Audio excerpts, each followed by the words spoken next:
네, 전국별 현황 알아보겠습니다. 이번엔 대구와 경북 상황 먼저 알아봅니다. 코로나19 추가 확진자가 계속해서 나오고 있는 대구와 경북 지역은 누적 확진자가 이미 6천 명을 넘어섰습니다. 취재 기자 연결합니다. 김지용 기자, 대구 경북 지역 확진자가 계속해서 늘고 있는데 어제만 400여 명이 확진 판정을 받은 거죠? 네, 그렇습니다. 오늘 10시 기준 대구 경북에서는 326명이 추가 확진 판정을 받았습니다. 대구 294명, 경북 32명인데요. 대구 경북 누적 확진자는 6,459명입니다. 확진자가 계속 늘면서 병상 확보도 시급해지고 있습니다. 대구시는 현재 입원 환자 가운데 비교적 상태가 가벼운 환자들을 생활치료센터로 입소시켜 중증 환자를 위한 병상을 확보하는 방안을 추진하고 있습니다. 하지만 생활치료센터 입소 대상인 경증 환자의 절반이 입소를 거부하고 있어 어려움을 겪고 있습니다. 대구시는 생활치료센터 입소 대상자로 분류한 확진 환자 1,199명 가운데 534명이 입소를 거부했다고 밝혔습니다.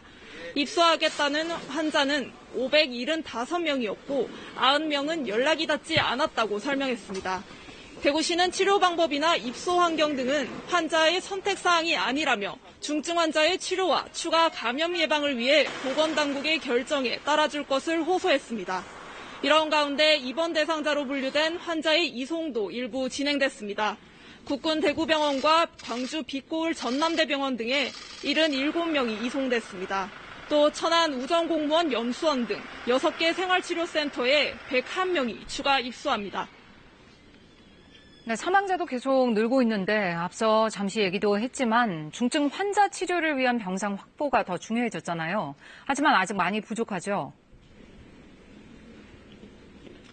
네, 조금 전 경북 봉화 푸른 요양원에서 확진자가 추가로 1명 더 숨졌다고 경상북도가 밝히면서 대구 경북 지역의 누적 사망자는 48명으로 집계됐습니다.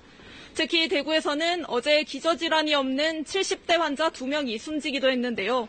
이에 대해 보건당국은 사망자가 고령이라 위험군에 속하며 기저질환이 없는 환자 사망은 외국 사례에서도 확인된다고 밝혔습니다.